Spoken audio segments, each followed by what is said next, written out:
Gadis baik, tak pernah kusangka ada sesuatu yang bisa menyakitiku lebih dari apa yang Bobby lakukan. Sampai akhirnya, mamaku sendiri berkata bahwa ia tidak menginginkanku lagi.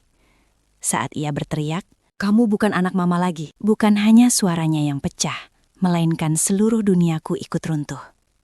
Cara kata-kata itu menghantam dadaku, bahkan Bobby pun tidak pernah berhasil menghancurkanku sedalam itu. Rasanya seperti seseorang meraih masuk ke dalam dadaku dan mencabut bagian yang membuatku tetap bernafas. Aku tidak membalas teriakannya. Aku tidak melawan. Aku hanya jatuh berlutut di depan pintu kamarnya dan menangis sekencang yang kubisa. Aku tidak mencoba menahannya. Aku justru ingin ia mendengarnya. Aku butuh ia mengetahuinya. Aku memohon lewat pintu, lewat dinding, lewat rasa malu yang mencekik, memintanya menarik kembali kata-katanya. Aku memohon ampun, berkata aku tidak menginginkan semua ini, bahwa aku akan memperbaikinya, bahwa aku akan tinggal, bahwa aku akan membuat semuanya benar lagi. Aku hanya ingin ditolong. Aku sudah ingin itu sejak lama. Tapi aku selalu takut, terpecah antara apa yang seharusnya kulakukan dan apa yang bisa membuatku bertahan. Tetap saja, ia tidak menjawab. Lalu akhirnya, suaranya terdengar, jauh dan bergetar, keluar dari rumahku. Tidak usah menunggu surat itu, pergi saja. Kata-katanya terus bergema di kepalaku, mengosongkanku sampai aku tidak bisa berpikir jernih. Aku meraih satu-satunya nomor yang kumiliki. Tidak tahu harus kemana lagi, aku menelpon Bobby. Masih tersengal, aku memberitahunya apa yang terjadi. Mama tahu, aku terisak. Mama tahu semuanya. Responsnya bukan simpati atau kekhawatiran, melainkan kegembiraan. Serius? Tanyanya dengan nada senang, seperti baru memenangkan sesuatu. Jadi mau aku jemput? Aku menjawab ya. Ia tidak peduli bahwa surat gereja belum siap, atau bahwa semua ini seharusnya tidak terjadi sama sekali. Dia ngusir kamu. Dia bilang apa? Aku diam, tapi ia terus bicara. Tidak apa-apa kalau dia tidak mau kamu lagi. Artinya kamu sepenuhnya milikku. Siapkan barang-barangmu. Aku jemput sekarang. Tunggu aku di lobi. Lalu ia tertawa. Benar-benar tertawa. Yeay, katanya. Seolah ini perayaan. Seolah aku adalah hadiah yang baru ia menangkan. Kegembiraannya membuatku muak, tapi aku terlalu mati rasa untuk berdebat. Aku hanya menuruti, langkah demi langkah, masih gemetar, masih sulit bernafas, masih menangis sampai suaraku pecah, sambil terus berpikir, mungkin ini juga salahku. Aku berkemas seperti hantu, hampir tidak melihat apa yang kupilih, hanya memasukkan barang-barang seadanya ke dalam tas, lalu menunggu di bawah, seperti gadis yang menunggu hukuman dijatuhkan. Semua ini tidak seharusnya terjadi sekarang. Aku belum seharusnya pergi. Surat dari gereja belum keluar. Tapi mamaku tidak peduli. Ia tidak mau melihat wajahku. Bahkan tidak ingin aku berada di bawah atap yang sama. Ia hanya ingin aku pergi. Aku menangis sepanjang jalan, di dalam mobil, di jalanan, melewati gerbang rumah orang tuanya. Itu bukan tangisan diam. Itu tangisan yang kasar, keras, mentah. Tubuhku terus melipat ke dalam. Dadaku sesak seolah paru-paruku diremas. Tapi aku tidak peduli lagi seperti apa rupaku. Aku sudah kehilangan segalanya. Orang tuanya membuka pintu. Mereka melihat mataku yang bengkak, tanganku yang gemetar, wajahku yang basah air mata. Tapi mereka tidak berkata apa-apa. Mereka hanya berdiri di sana, tidak tahu harus berbuat apa. Aku langsung masuk ke kamar, jatuh di atas kasur, dan menangis lagi. Malam itu aku tidak tidur. Aku tidak bisa. Sebagai gantinya, aku membuka ponsel dan mulai mengirim pesan kepada mamaku, berulang-ulang. Aku tidak peduli kalau ia tidak membalas. Aku hanya terus mengirim, seolah setiap pesan adalah benang yang kucoba ikat kembali ke hatinya. Aku bilang aku menyesal, bahwa aku tidak ingin hidup seperti ini, bahwa aku tidak bisa bernafas mengetahui aku sudah menghancurkannya. Tolong tarik kata-katamu, Ma. Aku tidak bisa hidup tanpa Mama. Mendengar ia berkata aku bukan anaknya lagi, menghancurkanku dengan cara yang tidak pernah kurasakan sebelumnya. Aku memohon, seperti anak kecil yang memohon agar hidupnya diselamatkan. Selama 3 hari aku tidak berhenti. Pagi, siang, malam, aku terus mengetik, berharap, memohon, berdoa. Aku tidak tahu apakah ia membacanya, tapi aku harus terus mencoba. Sampai akhirnya ia membalas. Ia bilang ia minta maaf, bahwa ia tidak bermaksud begitu, bahwa aku akan selalu menjadi anaknya.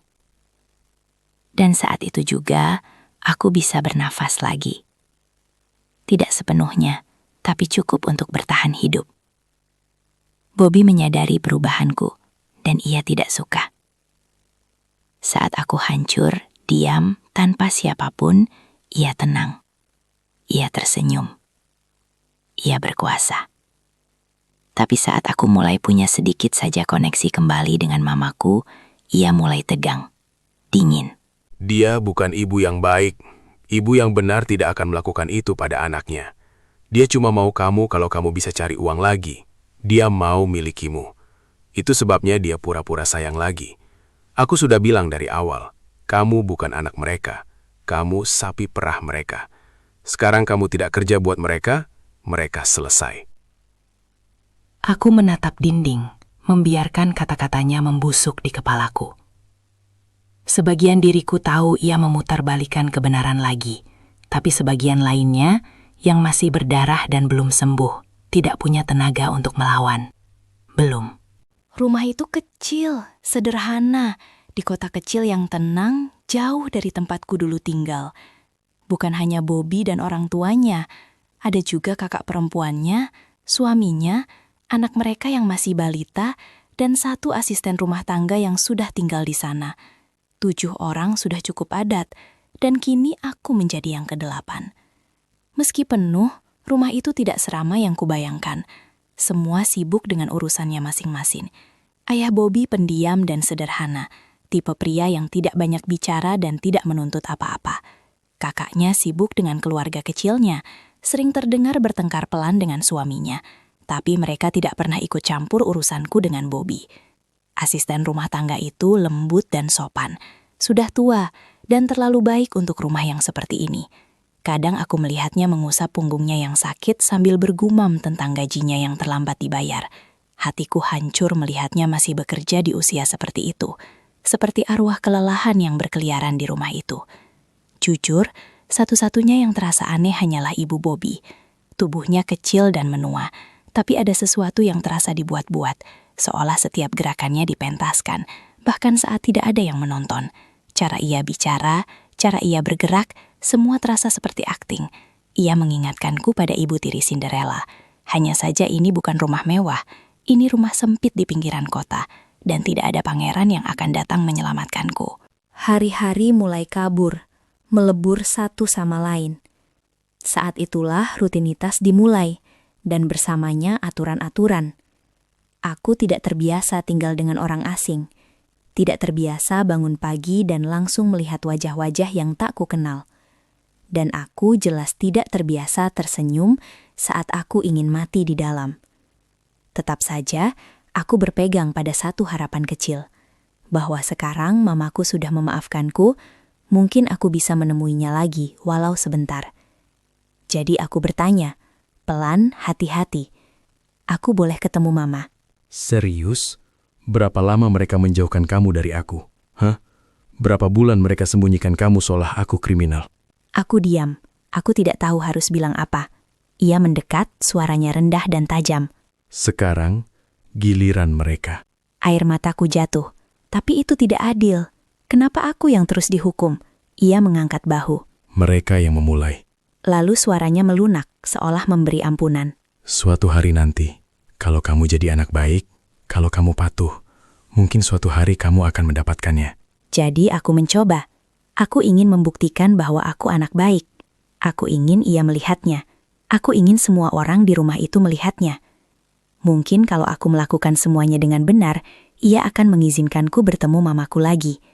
Mungkin kalau aku berguna, aku bisa mendapatkan kembali hak untuk melihat mamaku sendiri. Aku belajar membuat kopi untuk Bobby, lalu mengepel lantai dengan tangan, karena katanya hanya begitu caranya agar benar-benar bersih. Aku juga mencuci pakaiannya dengan tangan karena mesin cuci rusak. Nasibku memang begitu.